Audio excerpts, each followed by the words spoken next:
My Life Between Lives story from Newton Train Institute practitioners. I see a whole change in the thrust of searching for answers about who we are and why we're here. And I think it's wonderful, and I just hope the movement continues to expand. Let us expand the universal consciousness together with a My Life Between Lives story presented by the Michael Newton Institute.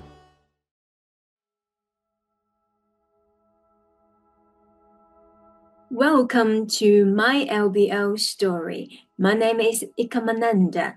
Today we have special guest, Eric Christopher. Eric is a certified hypnotherapist. He holds a master's degree in marriage and family therapy. For over 24 years, he has been specializing in past life regression, life between life therapy, and present life deep emotional and subconscious healing.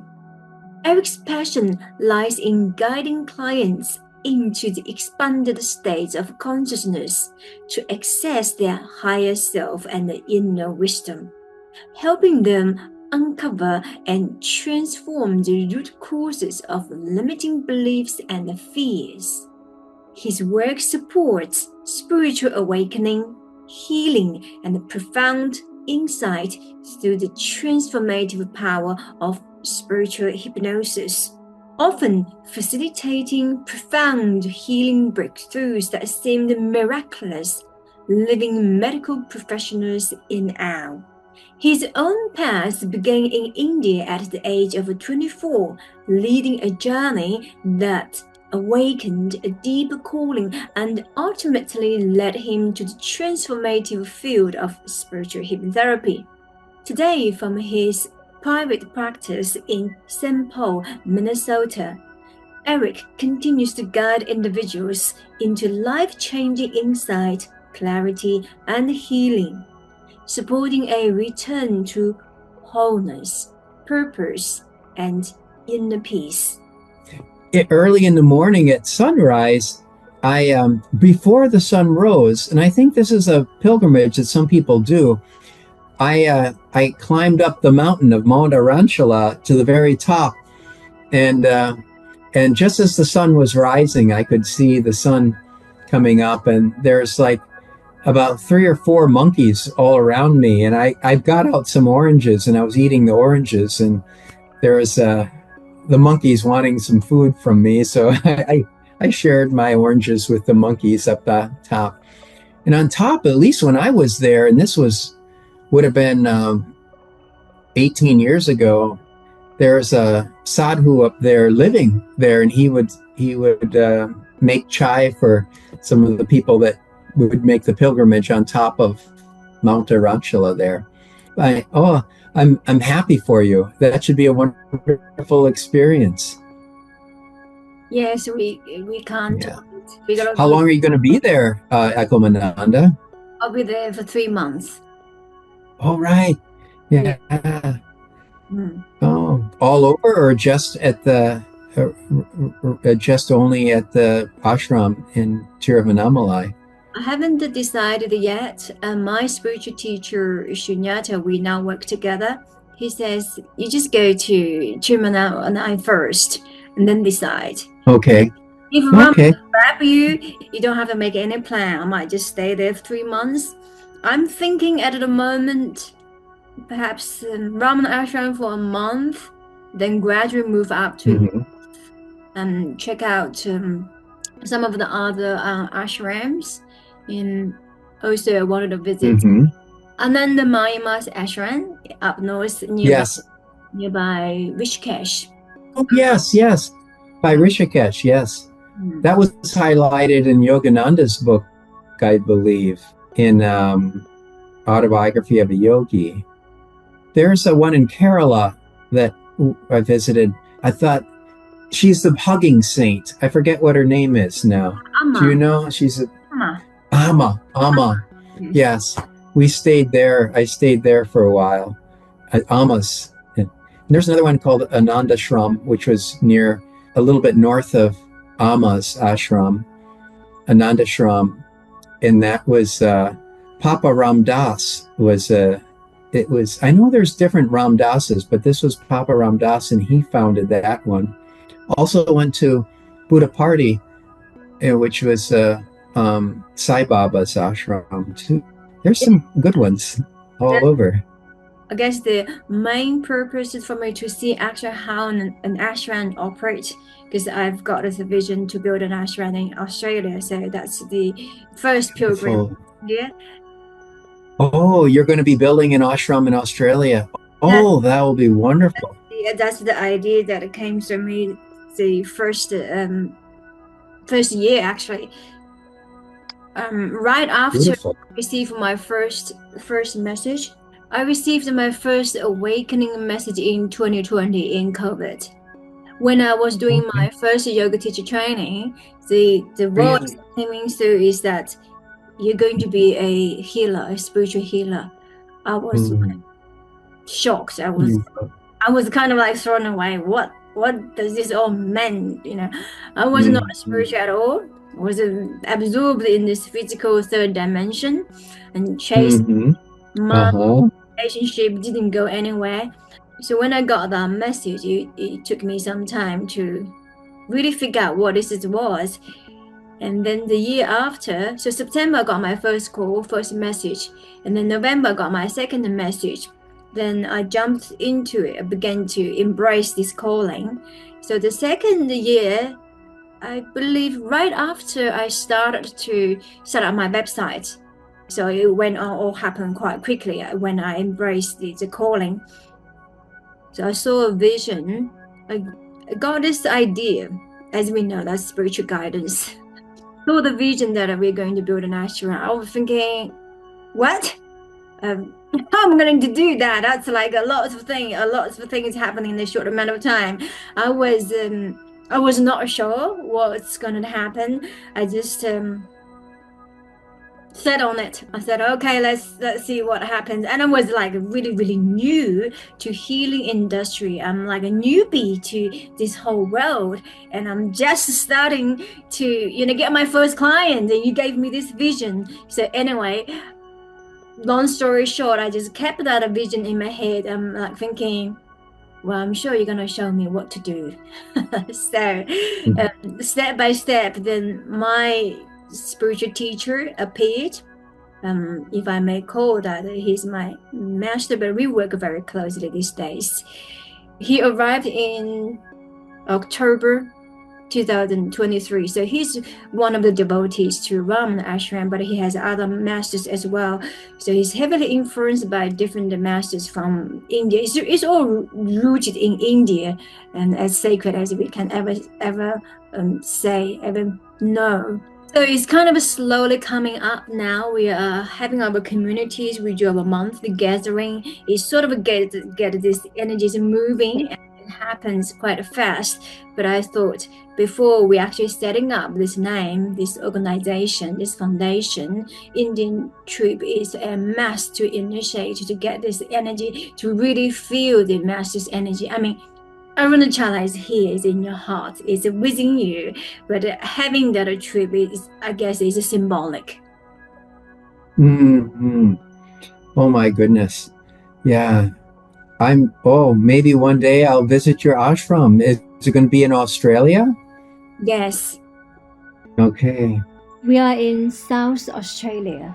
So we passed on happening all around in Australia.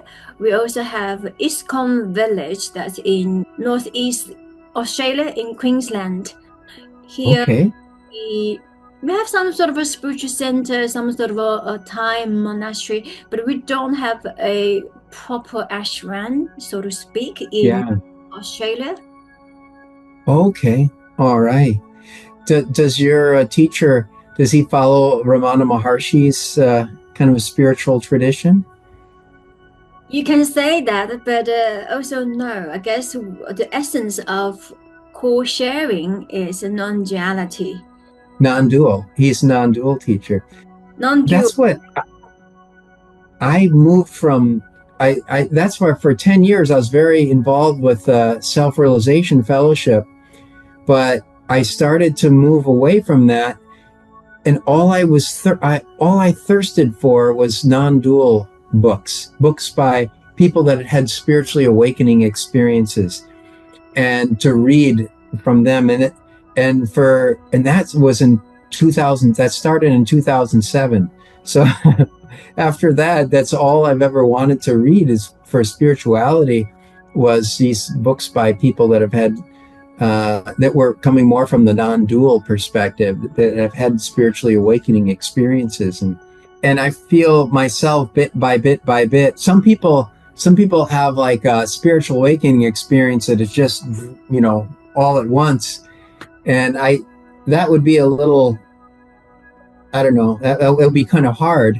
But for me, it's been a little bit baby steps, bit by bit by bit by bit, for probably the last 18 years.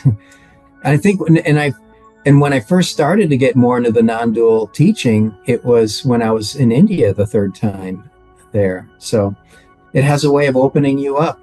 Absolutely. Yeah.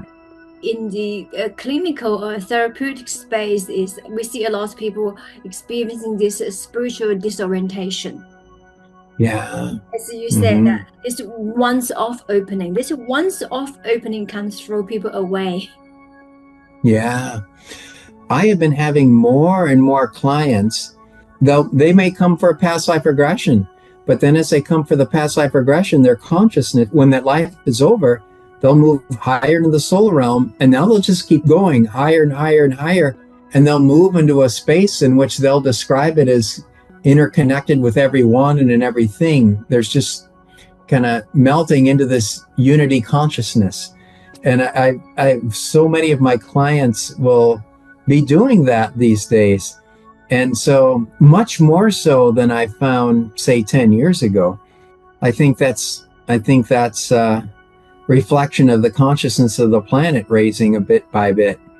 It's a wonderful work that we're doing. So how do you incorporate the past life, life between life, into family and marriage healing? Guess what? I don't really. These days, when people say they would like marriage and they would like marriage or therapy, or I always refer them out to someone else, because I only specialize now in using spiritual hypnotherapy, whether we're doing present life emotional healing, traumas, inner childhood traumas, or past life regression or life between lives work. That's mainly all I'm doing now. So I always refer out marriage and family therapy to other people that's more their specialty. I've been doing past life regression now for 23 years.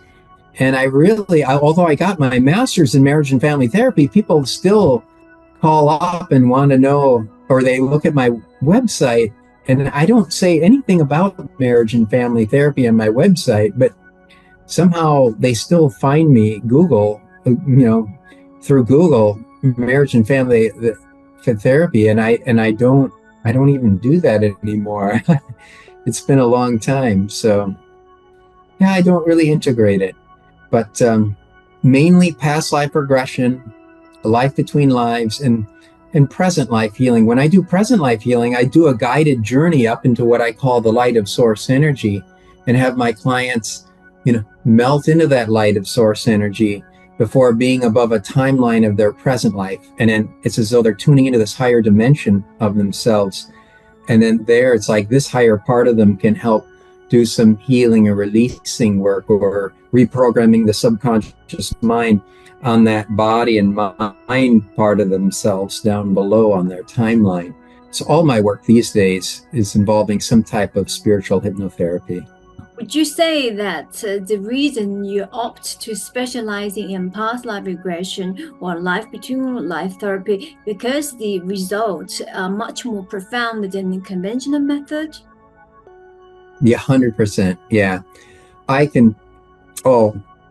It's just one spiritual hypnotherapy session can be worth 100 regular talk level therapy sessions. You just get things at a higher dimension, where we are multidimensional beings.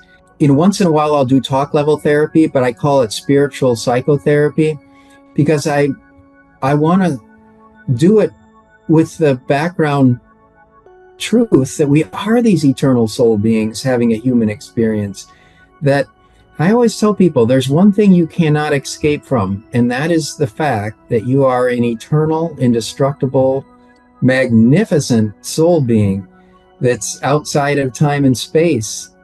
You're indestructible, you're eternal, and you're whole and complete. And you could not even separate yourself from this part of you if you tried.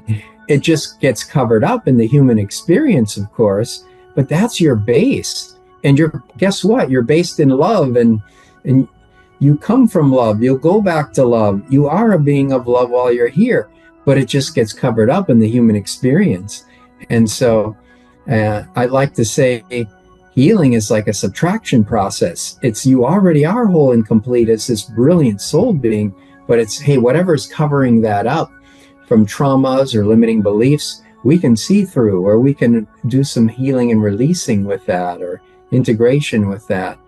But your base is this whole and complete, beautiful being. And so even when I'm doing regular traditional therapy, I always like to come at it from that spiritual vantage point. And so I just don't think I can work any other way. The truth sets people free, it really does. Especially when they can experience that for themselves, not just intellectually, but that's the beauty of life between lives work. And, past life regression and life between lives, they're really merging they're really merging together, because so many people, they'll do the past life regression, get to the end of that life, and their consciousness just moves up to this higher vibration, and it often becomes like a mini life between life session. But to be able to viscerally feel that sense of unity consciousness, to feel the deep love from your soul guide, to feel your eternalness, that just has a triple. I think I've had a lot of clients say a lot of subtle fears melt away after doing a past life regression, or where their soul is in the soul realm. And it makes sense to me, because you start really tuning into that part of yourself that has no fears. I mean, it makes sense that the body's going to have fears, because the body gets sick, the body dies, you need money to survive. But the soul doesn't get sick, it doesn't die, it doesn't need money, it doesn't have fears, it doesn't have these little worries. And that's who and what we are. What it often does is, just by feeling that experientially, it just has a way of calming down a lot of subtle fears, especially fears of death. I've had a lot of clients that had fears of death over the years. One past life regression as a way of totally melting that all away, as well as a lot of other subtle little anxieties. They just kind of fall away if they tune into this higher dimension of themselves. Isn't that a major thing, fear of death, that so many people being haunted by the idea that I'm going to die and I'm going to lose everything, I'm going to leave my life behind? It's just so frightening.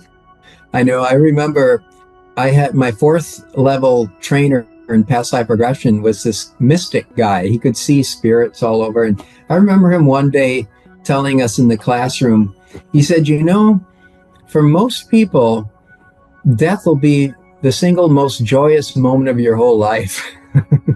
And when you do past life regression, even if they die in a traumatic way, it's like, it's instant relief when they're out of that body. And then even more relief as they can float up a little bit to a higher dimension. I think it's samadhi. It's you're going to samadhi. Yeah.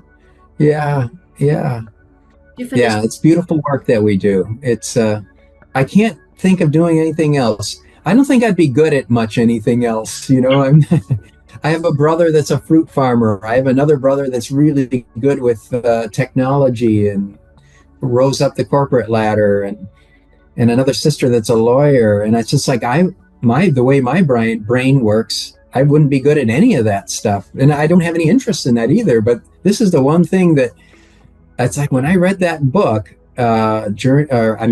Michael Newton's Journey of Souls, that something clicked in me that said, this is what I want to do. And up until then, I was in my late 20s before I knew what I wanted before I read that. And it's like I knew that this is this is the work I wanted to do. Up until then, I was kind of struggling. What should I do with my life? I knew more what I didn't want rather than what I wanted, but that made all the difference. So thank you, Michael Newton, for paving the way. We're so Yeah. fortunate to be here that many masters, teachers, guides already done the hard work. Now for us, it's kind of like picking the fruit. It's pretty easy to land on. Yeah, it sure is. It is. Yeah, Yeah. from your clinical experience, how do you actually explain to your clients the difference between life therapy versus past life regression?